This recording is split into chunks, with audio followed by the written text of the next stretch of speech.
Good morning, good afternoon, good evening, and good following morning. This is AMA number 90.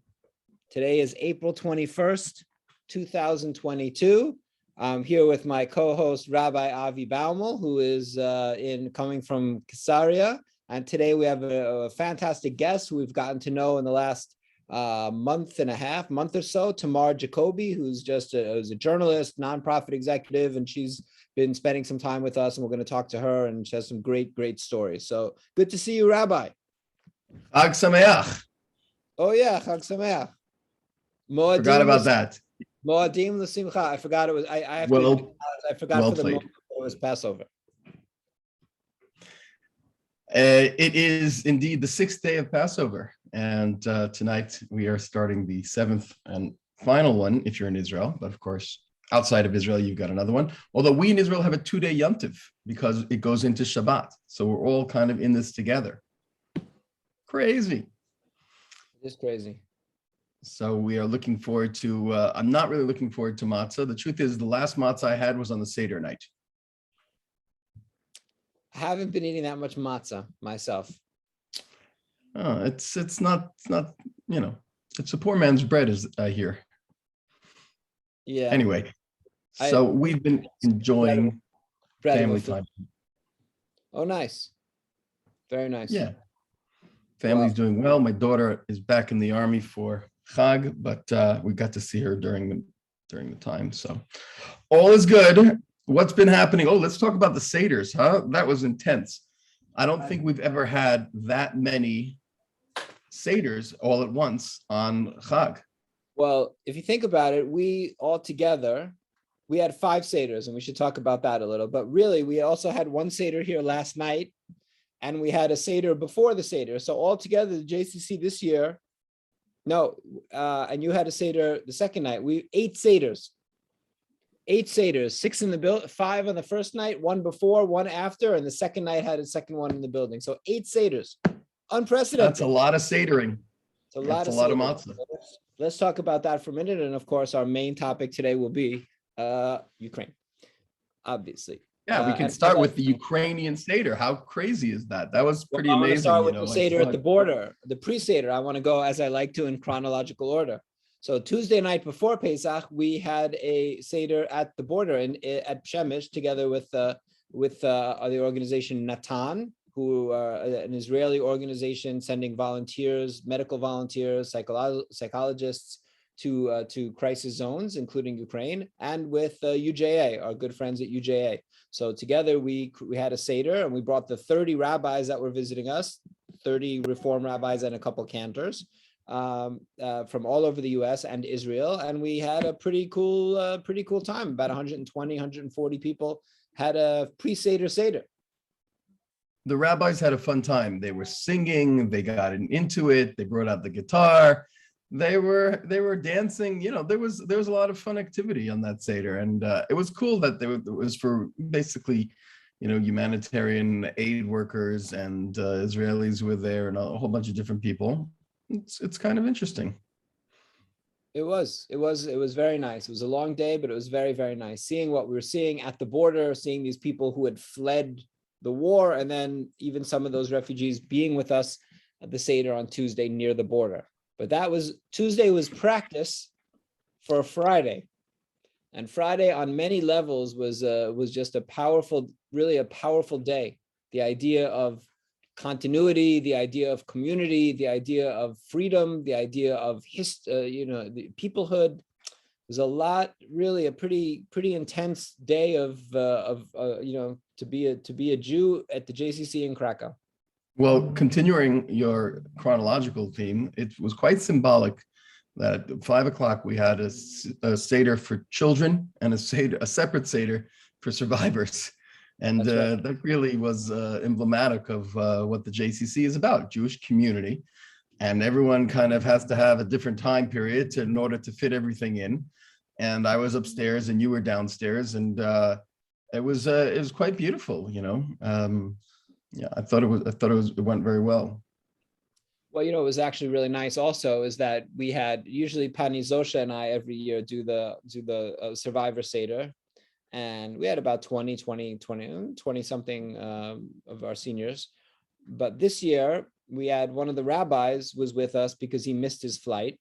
His flight was canceled, so he stuck around. Rabbi Jeffrey Salkin, that was great.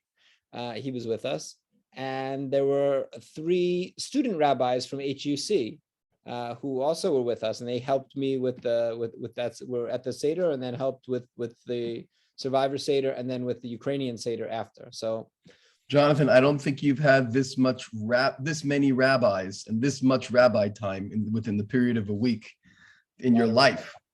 A lot of rabbi time. Usually it's just one rabbi. I know, and that itself is enough for you. So. Is a challenge. No, it was great. It was really nice. So the survivors, we had that Seder, that was very nice. You had the children, it was beautiful. And then quickly clean up the rooms, change the tablecloth, refill the wine, change everything. And then we had 3 more Seders. I want to say one thing about the Children's Seder, which is, I've done this Children's Seder for a while, but I just felt this year, the kids were because they were part of Friday and they've been together for a while and they knew songs and they were dancing and they were playing. And it was really just like you felt like a home, like a whole bunch of people came and the kids are making noise and and it was a wonderful experience there. No, it was great. You had a lot of kids there, a lot of families. It was really beautiful. And then we moved on to the second phase of our Seders, which were 3 concurrent Seders. One upstairs with you, the main Seder for members and guests. One downstairs with me and with the student rabbis and Rabbi Jeff, which was for Ukrainians. We had about 40 Ukrainians in the senior club, which was amazing. Packed room.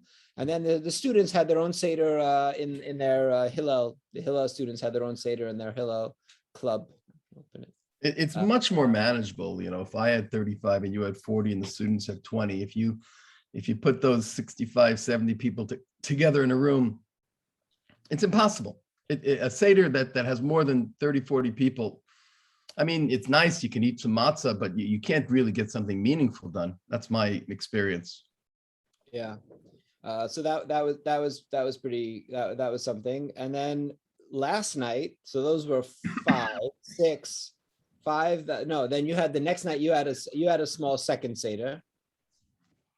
That was very nice. I had it in my home, and we went till late at night and had. I'm sure you did. A good experience. Sure you did. And thanks to Kasha, by the way, for cooking for 180 people. Exactly. Thank you, Kasha. And then last night, because you can never have enough Seders, this is something really, really special, actually. Do we have the book here, Sebastian, the Haggadah or no?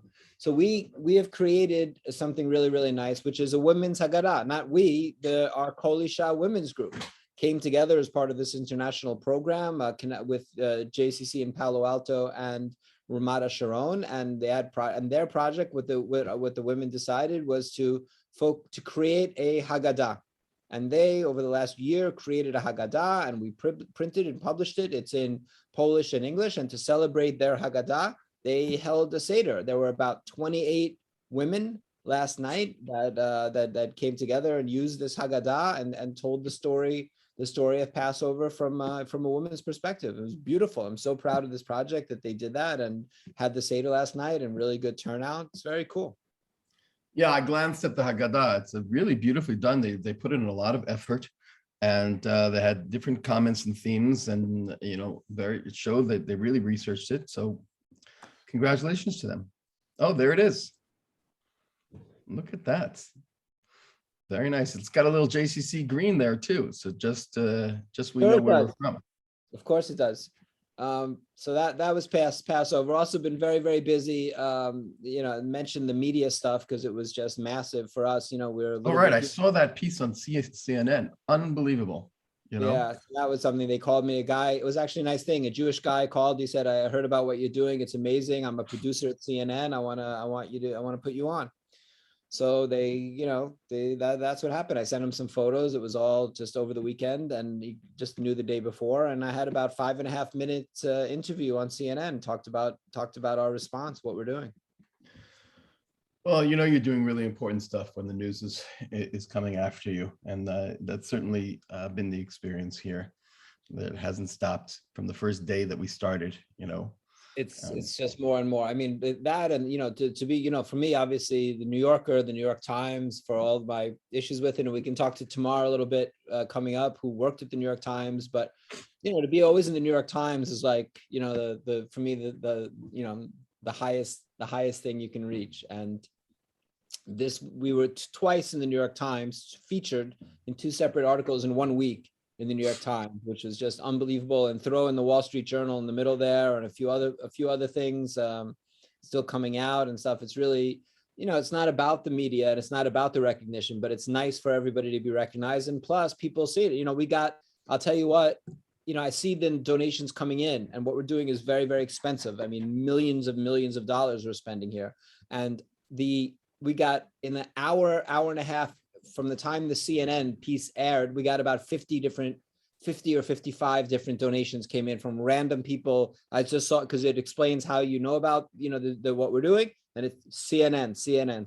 So wow, that's unbelievable. And they put a donation link, or no, they didn't. They just they had to find the JCC. Correct. They didn't put a link that I saw. So yeah, really, that was always really helpful to do. And then organizations, foundations find out about you and support. What we're doing is it's a massive effort. The numbers have just gone up and up. Tonight we're housing 336 people.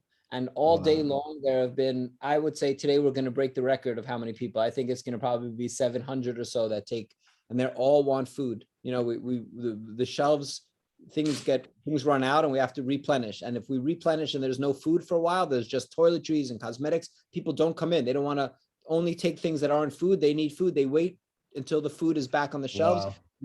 And they're taking food. So you're talking about people that are hungry. They're not getting some exotic, thing. You're talking about cornflakes, and you're talking about milk, and you're talking about rice. You're not talking about expensive food. These people really need help. They're waiting for an hour to get a few dollars worth of food per person, $10 worth of food per person, maybe. So it's tragic. And what we've done is just expanded in the last 2 weeks since the AMA. It's thousands and thousands of people were able to help. We've hired, I think we have 14 Ukrainian refugees working here out of 20 more people that we've hired. It's just grown and grown. The question is, where does it end, Jonathan? I don't know where it ends. How long can you do this for? Listen, because what is it? Because it's not, because we don't think we can finish. It doesn't mean we don't have the responsibility to start to do what we can do. And quoting Pirkei Avot, are you? Look at that. Hanging around rabbis way too long. This is crazy. All the rabbis. It's all the rabbis. I don't hear any quotes from Godfather. All I'm hearing is Pirkei Avot. I will tell you something else. Oh, I forgot one more thing before Tamar. We had 4 U.S. senators that came to visit us and a congressman. How crazy was that? Not a set, 4 U.S. senators and amazing senators. Really cool senators. Cory Booker. I'm sorry, I missed that. Kristen Gillibrand. We had Ed Markey. Booker, and we had from Arizona, we had Mark Kelly, along with Barnett Jones. And what did they come for? They came to and this is really cool. Is they came. The only thing they came to Krakow. They saw Vavel in the evening. They woke up in the morning. They came to the JCC. And then they got on a plane and left. So the only thing they went to Rzeszów. They saw they visited the soldiers, the American soldiers, but in Krakow, they saw us and then they got on a plane. Wow. Yeah. And they spent over an hour with us. It was amazing. Cory Booker says, oh, takes a selfie. Let's do a selfie, grabs me, does a selfie. I mean, it was really cool. It was really, really very special.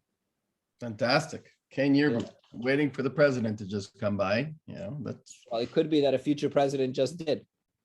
One of them. So Gillibrand and Kelly and Booker and Ed Markey, who's great, and Congressman. It was great. It was what a phenomenal visit. So that was very exciting. We couldn't talk about it too much before, but that was amazing. Yeah, it's just all the stuff going on. You hardly remember to what so much going on. You don't know what to talk about. I want to just greet. We're going to get we will get bring in the amazing Tamar Jacoby in a minute. Just one. Oh, Gabby Gifford. Saul is hey, Saul Schachter is there. Claudia. Hi, Claudia. Deborah. I saw Jeffrey on earlier. I saw Benji. Yeah, Gabby Giffords was there. That's right. Gabby Giffords is amazing. She was so lovely. I have to take a moment and say that Gabby Giffords, I mentioned Pani Zosha was there and a couple of refugees that were helping, that we had brought in to meet the congressional delegation. And when I talked about Pani Zosha's bat mitzvah at age 82, Gabby Giffords, she took my hand and she told me she's very emotional that she just had her bat mitzvah a couple of years ago. She was so lovely. Couldn't be lovelier. It was a dream group of senators. I have to say, having Nancy Pelosi here a couple of years ago, and now these senators was really over the top. It's over the top. But let's bring in our guest, who is amazing. We've gotten to know her in the last month. She's become I think really a good friend, and somebody who's just so smart and so interesting. When I read her bio, she reached out. I said, "Sure, come. We'll figure out what you're going to do." There was no plan about what she might do. And she's been doing great. So Tamar Jacoby is from New York City. She's a lecturer. She has done a bunch of things. She's a journalist. She was the deputy editor of the New York Times op-ed page. She worked at the New York Review of Books. She was at the a fellow at the Manhattan Institute. And then she's founded Immigration Works and Opportunity America, which are two nonprofits. She's still running Opportunity America, which is helping get people jobs and doing phenomenal work. And she contacted us and said that she was interested in coming to Krakow. And I said, come to Krakow and we'll figure it out. And there we are. Maybe just move your computer down a little bit as we welcome, or move yourself up a little bit, Tamar, so we can fully see you. And welcome. These are my headphones.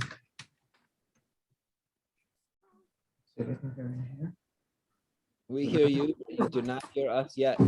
Oh, now we are going to be. Now, do you hear me, Tamar? Hello, Tamar. Tamar, do you not hear us yet?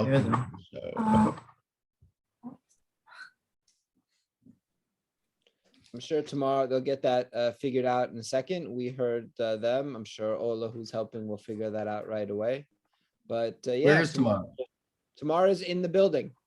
Aha! She is in the building. So it's like Scream. Tamar is in the building. Oh my God, she's in the building. Tamar is in the building, as she has been for most of the last month. Do you hear us, Tamar? We don't see you, but do you hear us? Are there more volunteers coming to the building? I mean, in terms of just, maybe I'll take a moment and she figure that out. Today, unbelievable. The line has been out the door since the morning. I stayed outside for about half an hour. I was talking to people. I'll tell you an amazing story. A guy, I see that he spoke English.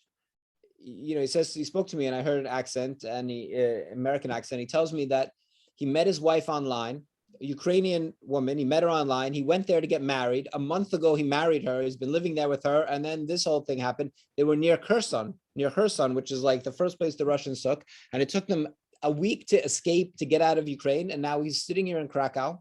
He, a really interesting guy. He's waiting for a visa for her to leave. And they're going to go back to California. But he's telling me that he has a place in Amsterdam and his father is from Japan and this and that, all different places. What a crazy story. Crazy story. I was like, what kind of timing? It's amazing.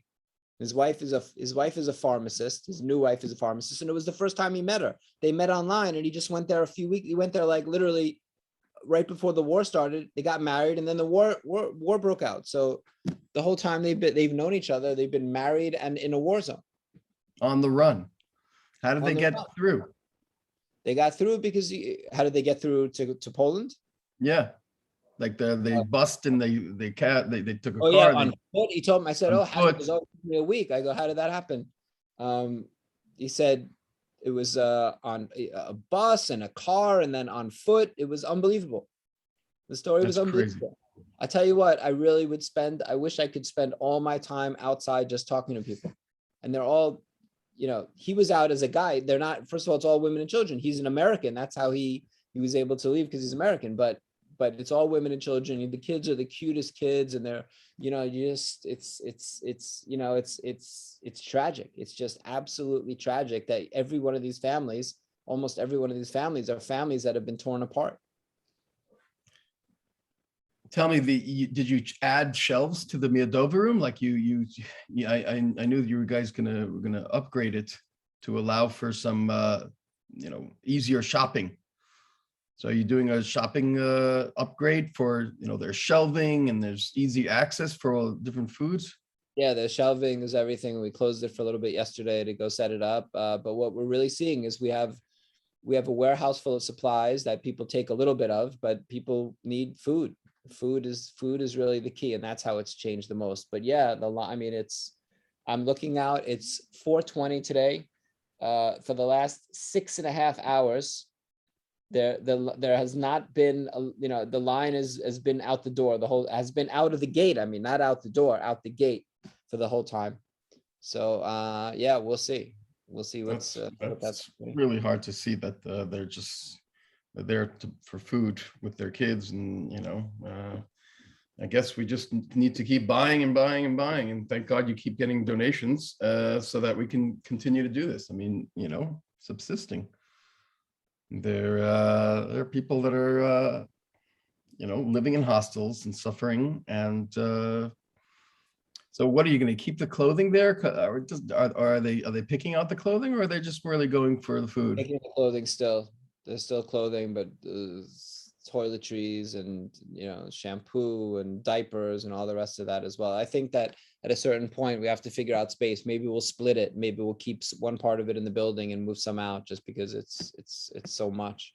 Yeah, you can make like one. You can have two locations. one for supplies and one for food, and then you can double up. But then that's an extra staff and extra this and extra that. Volunteers and staff, and then people to bring the stuff in and out.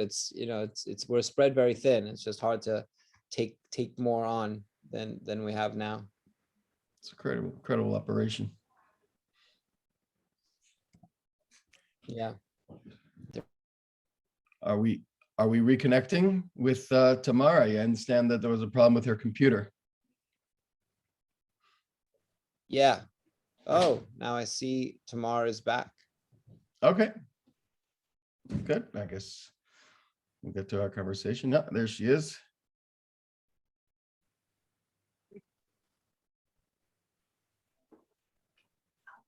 There she is. Hello. Do you Hi hear there. us? So I'm so sorry. Technical difficulties in the basement. Okay. Welcome, Tamar. Thank you, Jonathan. It's great to be here. Hi there, Right. Tamar. Hello, Rabbi. Nice to meet you. Nice to meet you. I've been wondering about you. Everyone says Rabbi Avi, Rabbi Avi. You I don't haven't know. met Rabbi Avi? How We've is been that here for a month. I don't know. We just came on different days. Nice to meet you. You're, Pleasure. I had no idea On that you Sunday, I'll be there in person. Okay. So I will Tamar, too. so you've done a lot of things. I gave a little bit of your resume. I know you don't want to talk so much about you, which is, me as a somewhat sadistic person wants to talk about nothing but you. No, but you've done a lot of fascinating things. So I just want to maybe talk a little bit about, maybe just, it's important to know what you're doing now to understand who the person is. Who is Tamar? So you grew up Who in New York. is Tamar? Talk a little bit about your family, religious, not religious, your parents, right? You had a parent your mom was a filmmaker, both involved in film, your brother's involved in film. Maybe talk a little bit about your childhood. Okay. Well, the important first thing on this show, I have to say, my mother was not Jewish. And so I was raised in they married in the 50s. They were a mixed marriage.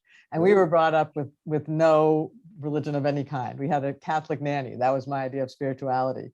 And then later, when I got married, I married a child of survivors, and it was very important to his parents that I actually convert.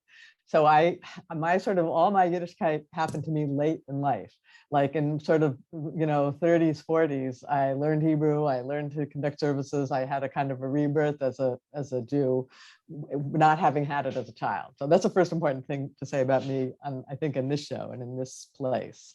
So I did, but so what my parents, were, they weren't observant of any kind or really had much faith, but they were they were artists, they were filmmakers, and they were not starving artists, but they were kind of bourgeois bohemian before David Brooks invented the phrase. They were kind of middle-class, comfortable people, but they saw themselves as artists, and they made documentary films.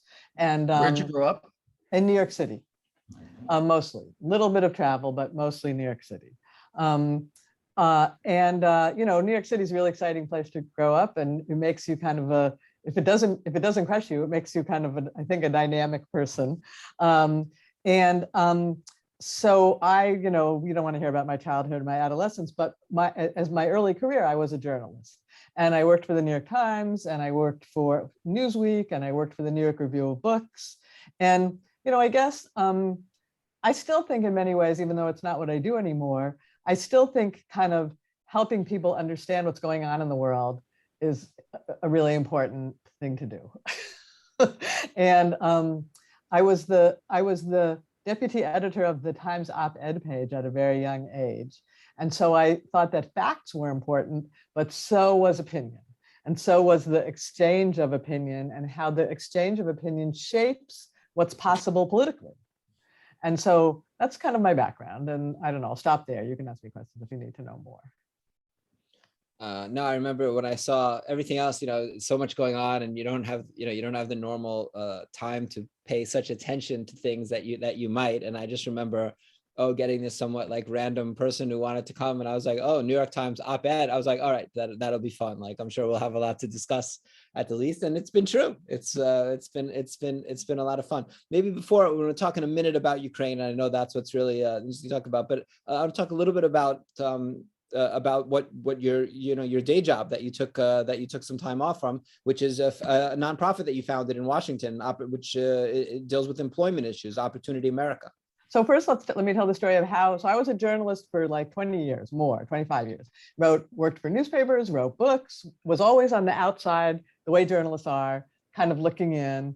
And, you know, journalists are a little bit ironic usually. Journalists don't like to take sides. Journalists, you know, they're neutral. And I went to Arizona. Sure they are. Well, they pretend to be. Especially in my day, we used to pretend to be. It was important. We used to really, that was the faith, was we're neutral. Right. So I went to Arizona in the early 2000s, where there was a fight going on about immigration. And there was Democrats and Republicans and business and labor and faith were all opposed to this idea that a local sheriff was trying to pass, where unauthorized immigrants would not be able to get government benefits. And the polls showed them losing 80-20, like the good guys were way at the wrong end of the debate. And I was supposed to be there to write a story and do interviews. And I said, we're canceling the interviews. We're going to have a meeting. We're going to build a coalition. We're going to fight back. We're going to raise money. We didn't win. And that bad sheriff went on to control Arizona politics for 20, have a say in Arizona politics for 20 years. Yeah, Joe. But for me, it was the crossing over of the fence from being the ironic journalist to thinking, oh, wait a minute, like you can make a difference if you actually get involved and bring people together and try to make something happen. And so after that, it's a long story. I went to Washington, I worked on immigration. I founded a small nonprofit there that tried to find the solution on immigration. I was kind of a go-between between the Senator Kennedy's office and Senator McCain's office. And then the immigration debate got very, for want of a better word, sour and stalemated. And it just became for both sides, both sides just use it now to get voters, and nobody's really trying to solve it anymore. You know, Senators Kennedy and Senators McCain, they couldn't have been more different, but they were trying to solve it. And so at that point, I said, okay, I have to reinvent myself and reinvent my nonprofit. And we've decided to focus on the issue that, the way I describe it, is the economy is changing. You know, robots are coming. People have to be much more educated than they used to be in the past. You know, in the 1980s, 2/3 of jobs, all you needed was high school. Now, 2/3 of jobs, you need some kind of training. And so we decided to focus on how can we help the education system adjust so it's going to be ready to help people in the new economy. And that's all kinds of people. It's people who, you know, now are working class people or poor people, but eventually it's going to be all of us. We're all going to need to retrain. So how do you help them? Well, I don't actually help any real people, right? I work on policy, but so there's no real system set up for educating people that really gets them ready for the jobs that we have now. You know, employers are all complaining. There's no one ready to do the jobs. No one has the right skills. So the problem is that that there are certain jobs, I guess, that have certain status, that people want jobs or they don't want other jobs. And those jobs that they don't want are the ones that are, the system is just not set up to train people correctly. It's not even that. It's just, it's the system's not set up to train people correctly, but it's not about status. It's people who used to get by with no more than high school. You know, dad graduated from high school and worked in the Ford plant. You can't graduate from high school and make a decent living anymore. You need to train to work in the advanced manufacturing factory. And it's actually a very good job and you can make a lot of money and it takes skill and problem solving, but we don't have good training for it. And I mean, you Should see we be it going here. back to trade schools? Well, you know, because you don't want to have two tracks, right?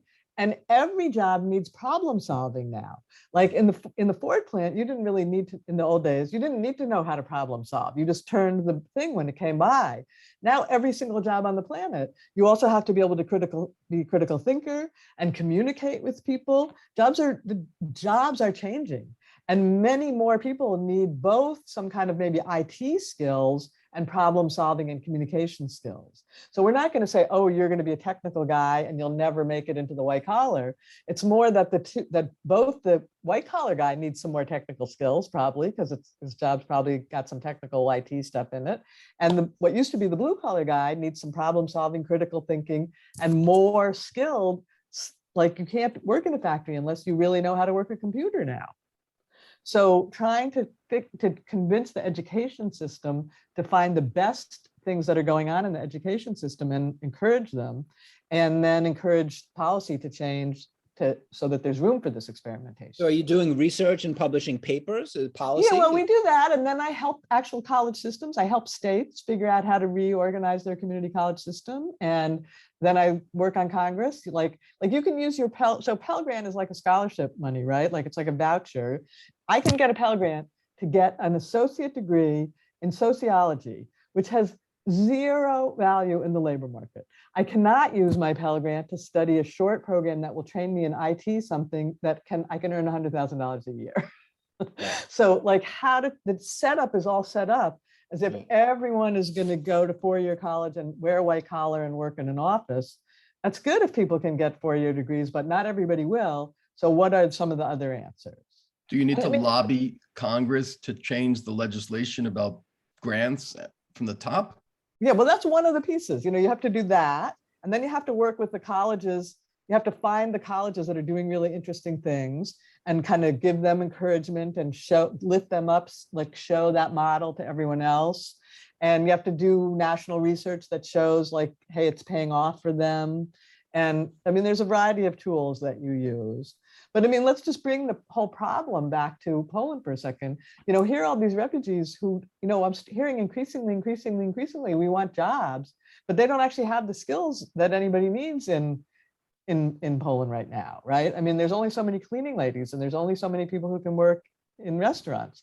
These people, but Poland, like everywhere else, the birth rate is low and the companies here need trained people. Well, there should be job training to teach some of these women to do IT stuff. Right.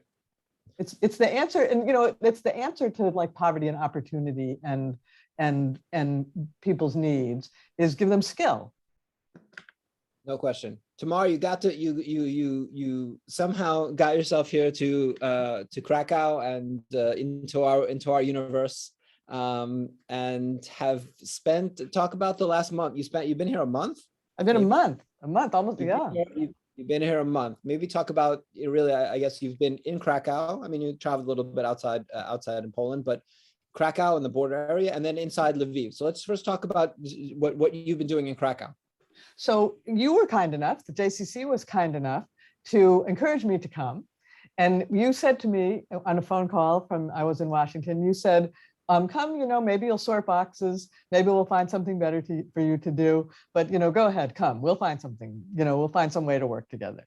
And so I came on that basis. I got on a plane, literally like that, the next day I got on a plane. And then I got here and I had a meeting with some people on your team. And I asked them, I said, well, what do you know about the refugees that you're serving? Do you know their stories? Do you talk to them about their needs? And your team said, well, we talked to them a little bit about their needs, but there's so many of them, it's hard to get in depth with everyone about their needs.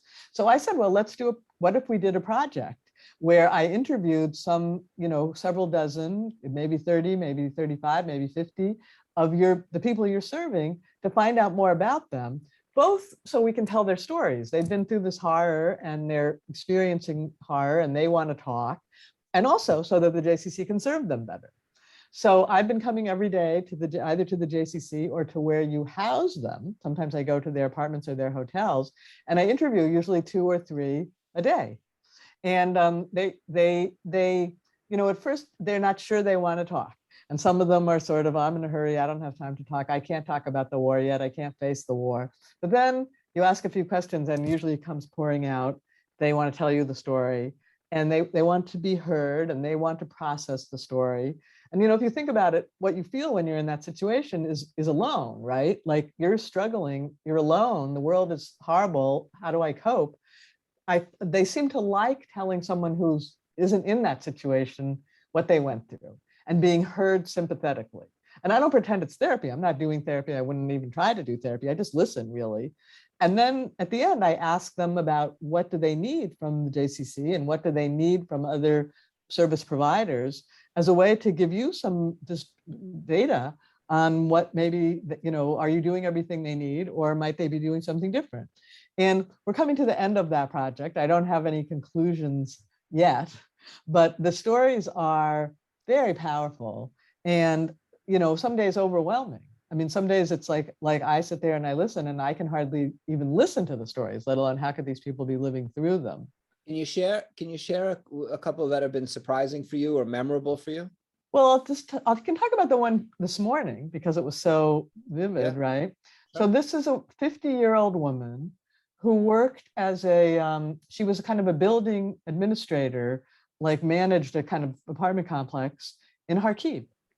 And her daughter was almost a month away from giving birth when the war broke out. And so first they raced around and they got the daughter in a maternity hospital next door in Kharkiv, and they thought maybe they could stay. And the daughter was in the base, coming up and down all day long in the hospital to the basement, awful things. Finally, the daughter got out in an evacuation. And then the mother followed, and the mother got out also in a fairly difficult evacuation. And, the stories of the evacuation, everyone's on the bus for 12 hours, everyone's on the bus for 72 hours, everyone's in the train, the crowded, scary train. So the awful thing in this case was that the grandmother of really this woman's mother-in-law lived in a village about an hour from Kharkiv, and she was killed in a bombing. So the daughter called with the baby in her arms. Here's the 2-3-day-old baby, grandma. Here's you should know about the baby. Don't worry, we're going to come home soon. You're going to see the baby. We're all going to be together. Everything's going to be okay. And 2 days later, the neighbors call and they say she's dead. And so this woman had both a newborn baby in her life from Poland and this 82-year-old woman lying in front of the house. The Polish army uses satellite imagery and says, yes, there's a dead body in front of the house. And how would you even process this, right? And they're Jewish. They're not quite Jewish. It's like patrilineal descent or something, but they sort of identify as Jews. They don't have any Jewish background. But now they have a little theory about, well, the family was originally from Poland, and originally from Poland, Polish anti-Semitism drove them to go to Ukraine, in the beginning of the 20th century. And now we're coming back and she died and a new baby came into the world. Maybe that new baby was fated to live in Poland. I mean, wow. You can't make it up. It's the stories, you can't make them up. And that's one very moving story today. But every day there's a movie. I mean, I hadn't heard about a death before. This was honestly the first death I heard about. And the woman looked over at me and she said she was just like you. She was such a little skinny thing. And she said, we're not sure if shrapnel hit her or if the power of the explosion somehow knocked her down. We don't even know really how she died. And we don't know where she is. We don't know where they buried her. There's mass graves and you don't know where it is. And it's in Kharkiv, it's on the road to Kharkiv. Like we're not going back anytime soon. And on the other hand, this is such a good story of a new baby in Poland. And you just, again, I came away from that conversation this was this very strong woman, in tears. And it's too powerful to take sometimes.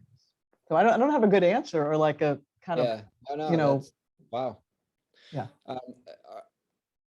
Do most of them want to go back? Well, to me, that's the most interesting and important question. And I would say there's some that are just still confused. They don't know. They're sort of in fantasy. People say things like the war will be over in a few weeks and we'll go back. And so there's a few of them, like maybe, I don't know, 10% or something, maybe more, I don't know. And then there's a few that say, no, we really don't want to go back.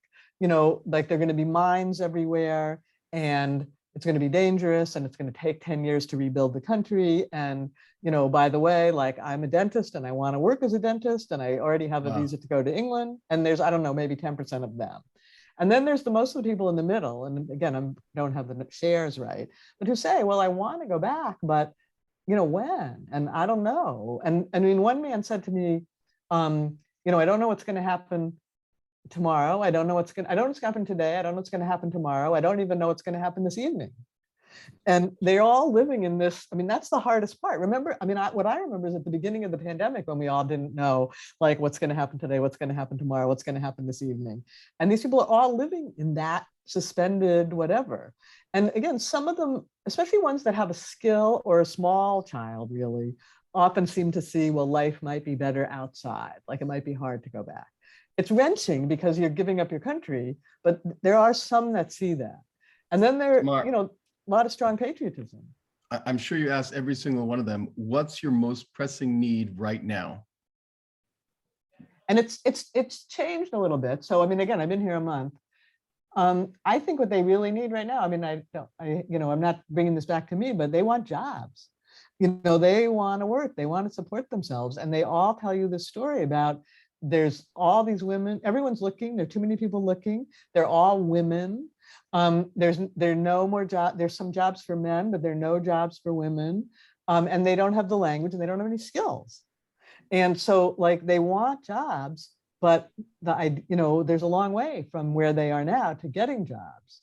Yeah. And, that's what for me, that's, if I was here running the JCC, that would be my next priority, is how to figure out what kind of jobs we need here and how to come with some quick training, not 5 years of training, not 3 years of training, 6 weeks of training, and teach you some programming skills. Yeah, no, absolutely. And I think that for us, what's an interesting balance that we're working on, which again, remember, this is very new for us as well, and we talk to people that are giving us advice, is how much do we focus on the emergency? In other words, do I say do I have five, do I take, the price, do I take what we're spending for 5 hotel rooms tonight and train people, but then those people sleep at the train station, instead of, but you should, so we are working on it, but we have English classes and Polish classes to try to, start developing skills that are going to help make them more marketable. Right. Well, 2 pieces of advice from, American experience about that.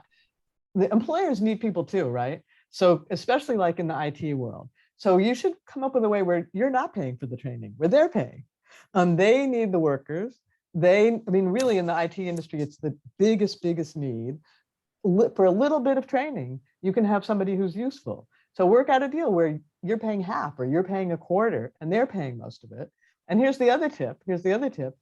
In America, they have something where you learn the language and the skill at the same time. Because it's really hard and takes a long time to learn a language, right? And people burn out and they give up. But if you're learning, well, you want to be a nurse, well, you have to know this is the blankety blank vein, and this is a syringe, and this is like how you talk to the patient. You're much more likely to learn the language quickly because you're learning the language and the skill at the same time. And so those are my 2 tips for job training here. Thank you. We'll not that you need my tips, but we do. No, absolutely, I do. Tell me, what are they surprised by the reaction in Poland, by the Polish response that the help again, I'm starting to see a shift. They're all really grateful, but now I'm starting to hear I'm starting to see a little more burnout in the volunteers, right? There are fewer volunteers, there are fewer supplies. The other volunteers I know talk about sort of, these annoying pushy Ukrainians who feel entitled. I'm starting to hear more tensions, and I'm starting to hear the refugees again sort of say there are too many people, and some of the refugees complain about other refugees. I mean, somebody yesterday was saying, I'm ashamed of my fellow refugees who are here like pushing each other in line and fighting over the tuna fish. And so it's in the beginning it was all good, but now we're starting to see the rubs. I mean, even in these casual interviews in 4 weeks, I'm starting to see a little different feeling. And I mean, again, all your interviews are with a translator, right? Yes. So that's another piece that's more complicated. Yes, but she's good. I have a very good translator. But I think the tip for you guys is, if I was here, I mean, I don't want to, who am I to give you tips? I don't know anything about it. But we don't know anything either. I think the question now is, if we see these challenges coming, like the burnout and these women being here longer, and now they have different kind of needs, in some ways harder, like finding them food and housing was hard enough, but finding them jobs is going to be even harder. So it's really, I mean, there's no silver bullet, but it's about planning, knowing that's coming and planning. I mean, easy to say, but. Tamar, you also went into Lviv. Can you talk? You spent a few days in Lviv. Can you talk us through those few days? Lviv was so powerful. I mean, the first thing about Lviv that really is shocking is in Poland, you had 40 years of European investment, both EU investment and foreign direct investment.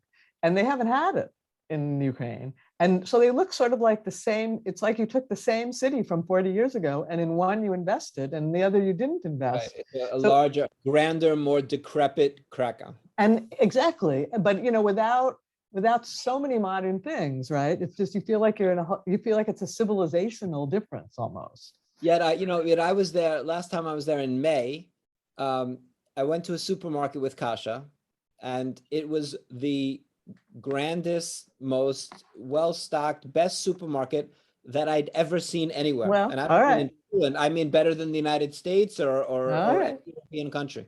Well, it's an organized country. It's an organized country. They're good at that. But anyway, so the other thing you notice right away, and I was there before the recent bombing, so there hadn't been any bombing really to speak of.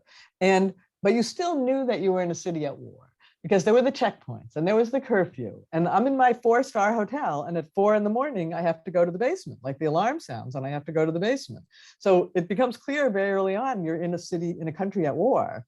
But then the really amazing thing was, everybody there, every single person I met, had taken their life, whatever they were doing, and they had turned it, so they were doing something different now to support the war effort, the way the JCC has, but there it's everyone. So, the guy who used to run the National Art Gallery, that's now a warehouse for supplies. They put all the pictures in storage, and now it's a giant warehouse that ships supplies all over the country. The guy who ran the nonprofit, a little bit like my nonprofit, Research Policy Nonprofit, they put away the nonprofit, and he's the recruitment center for the territorial defense. The city tourist agency is now the media center. And it's true of these organizations, but it's also true of every person. I used to do this, I put it aside, now I do this. And that's their big advantage. I mean, it's like everyone in the country is helping with the war, and everyone in the country believes in the war. And people said to me over and over and over after the victory, oh my God, after the victory, the whole society believes after the victory. There's a big challenge here to get past the victory, but if everyone in the country believes it, you got a big advantage. What about Zelensky? Did you hear people talking much about Zelensky? It's interesting. It's a good question. Not personally. I mean, it's more the country, the war, right. Our cause. We in the West are more fixated on Zelensky. Absolutely. We need the heroes as opposed to seeing it as a group effort, right? Yeah. To them, it really is the nation, and we're a strong nation, and we're a part of a strong nation. And those Putin? Russians are terrible. That too. Yeah. That was my question. Like, do they talk about that, Putin Yeah. or Oh, yeah. Russians? Oh, no. I mean, well, they often don't even name that. The enemy is often like what they say. Like it's so big. It's like evil. It's the enemy. But yes, there's a lot. That's it's David and Goliath, right? It's like we're together, we're gonna fight, and we're gonna beat that enemy. And I mean that spirit. Again, I don't know what's going to happen. No one can predict what's going to happen. But if anything is going to help them win, it's going to be that the whole population is in it. I mean, I don't know. I'm old enough to remember the Vietnam War. And, this is a funny analogy for Americans because we were on the other side, right? But, a tiny little nation with no resources, but a lot of cohesion and fighting spirit built a global power, beat a global power. And I see the makings of that here potentially because everybody's in it. No, I think that there's a mistake, and I've talked about it before in the last couple of months, over the last couple of months, that if there's a mistake that we make when handicapping competition, and essentially a war is it's a violent form, people that are competing for something. We heavily discount time and time again motivation. Yep. Well, Russia has a bigger army, they're going to win. Or Israel is surrounded by enemies and they all attack, they're going to wipe Israel off the map. Or this team versus that. And it's very much about motivation, not how things look on paper. Ukrainian, the motivation is completely different from what is going on the Russian side. I mean, again, it doesn't guarantee that they're going to win. And it doesn't. And sometimes the advantage of the power is greater than other times. Can be more than the advantage from the other side from the motivation. But that being said, if you're trying to take territory from people that want to hold it more than you want to take it, it's very tough to take. Yeah. And I think that's what's going to give us hope that something good might happen here. But I think the other thing that's just important to say before the end of the show is like how much is at stake here. We're sort of in the middle of it, like we're right here on the ground and we're seeing the refugees and I'm in Lviv. But, somebody said to me yesterday, and I think they're right, this is going to be more consequential than 9/11 for like the whole world. When you think how consequential 9/11 was. Let me ask about that. As we see a world with Trump and Trumpism and another Orban and stuff, where democracy and China, what is China is something, if you studied political science, you grew up, the model of freedom, everybody, all we care about is freedom. And China seems to be a little, as a people, not everybody, but this model of economic prosperity without freedom, which wasn't in the textbooks. It doesn't exist in our political thinking, yet that's the case. And we've seen democracy retreating over the last 10 years, let's say, which is absolutely not the way it's supposed to have gone. Are we going back in the other direction? Is this a turn? Well, let's hope so. Let's hope so. I mean, I think what's important to what do I know? I'm no scholar of Ukraine or Ukrainians, but I think what's important to them is it's partly nationalism, right? Which can be a double-edged sword force, right? Nationalism can be good, nationalism can be bad.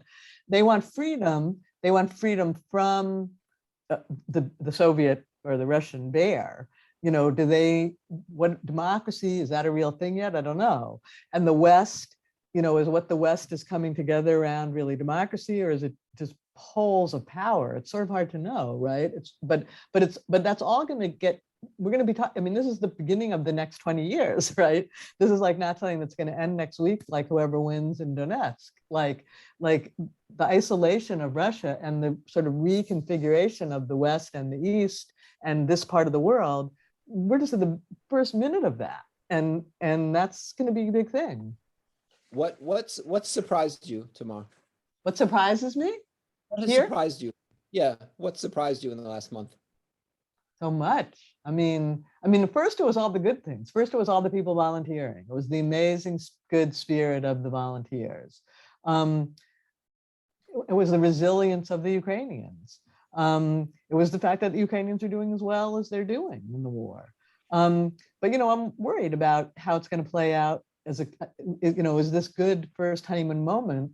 How long? Honeymoon, wrong thing to say. People are dying and whatever. But this first moment where the world is really trying to help and we have the resources to help, I'm a little worried about how long will that go on and what will happen. I guess maybe just today, I'm sort of worried about it. What will happen, when we're in the when we're at month 9 or month 12 or month whatever, what's it going to all look like? And right now we're just at the beginning. So I mean, I don't know if that's surprise, but I guess I've already seen. I'm surprised that there's in just a couple of weeks, there's already a little bit of an arc from this, first and maybe that's just my arc. Yeah. And you've told me that you need to somehow stay connected to this, that this has affected. How has this changed you? How has this affected you? I think it's changed me a lot. I mean, I think I never have done anything sort of. I mean, I'm not even sure I'm doing anything altruistic now. I mean, I'm really but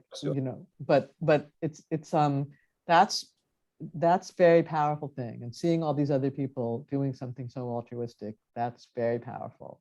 And seeing all these other people. Yeah, and again, I don't know. I mean, who knows how it's changed me? It's going to take a while to figure it out how it's changed me.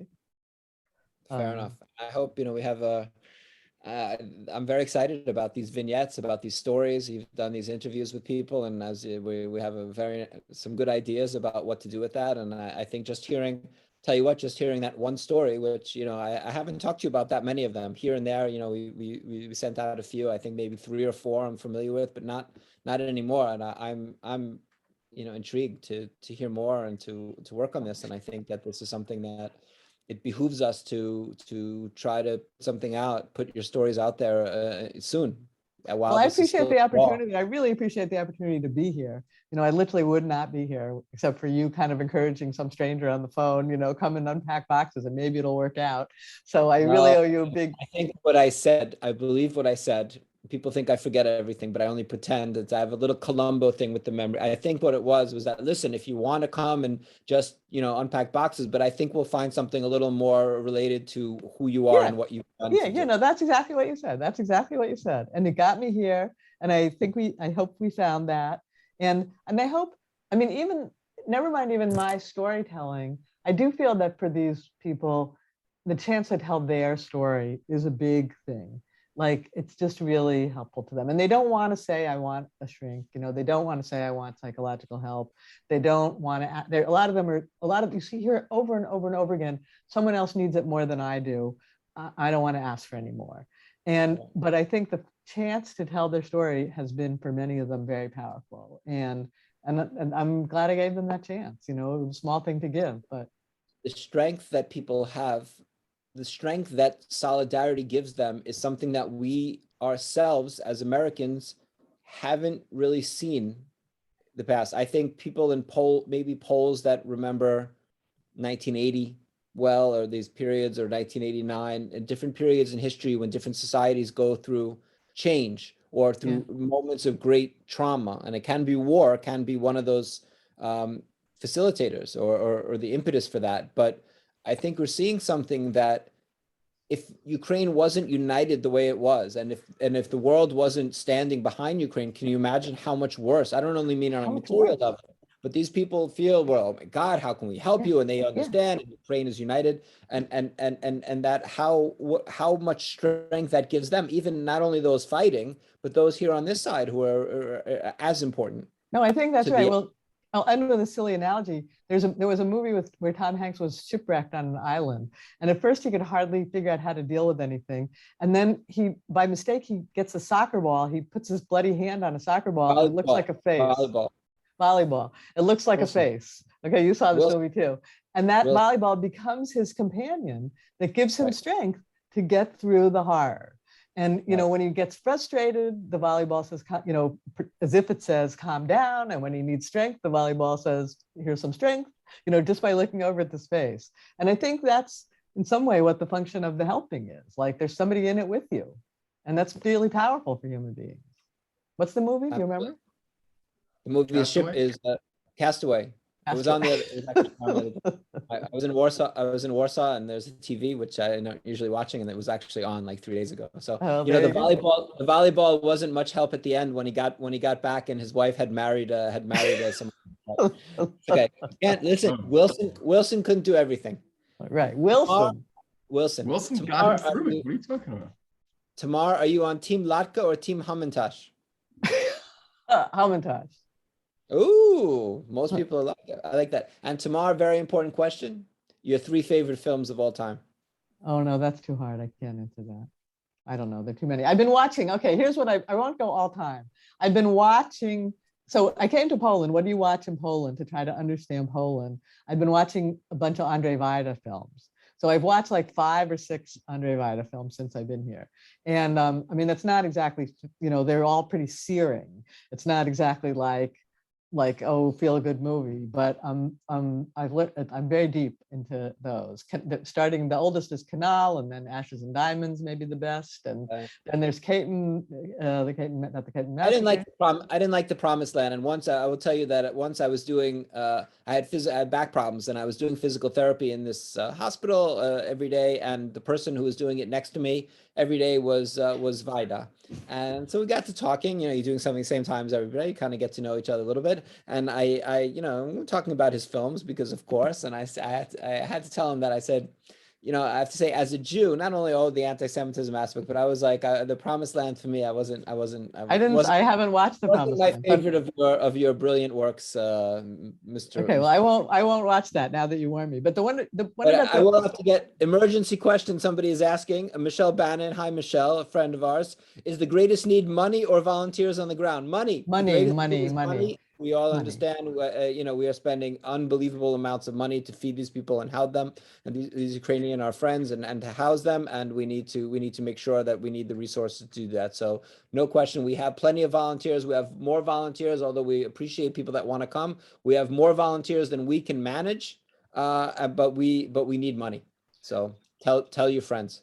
Well, let me say something a little controversial, right? I mean, I'm not saying don't give to the JCC, do give to the JCC, but the real, even more powerful need for the JCC for money is the military. Most donors want to give for humanitarian help, but like the symptoms, what the humanitarian needs, those are the symptoms. The cause is the war, and really what has to happen is they have to win. And so, I mean, give both. And many 9-to-1 people want to give humanitarian help, but there are people who are not necessarily buying guns, but buying trucks or buying bulletproof vests or buying helmets. Like, they need military help too. So give to JCC, but also send some stuff into the country. If you have any ability to help the Ukrainian military in a substantial way, give it to them. I agree with you 100%. 100%. JCC too. JCC as well. Tamar, Tamar, it was a pleasure meeting with you and talking with you. It was Really my enlightening. pleasure. It was all pleasure, all mine. Thank you for the opportunity. Happy Passover. Happy Passover. Thank you for being part of our community tomorrow, and look forward to doing a lot of good stuff together. Same here. Thank Bye. you. Bye. Tomorrow. Thank you, everybody.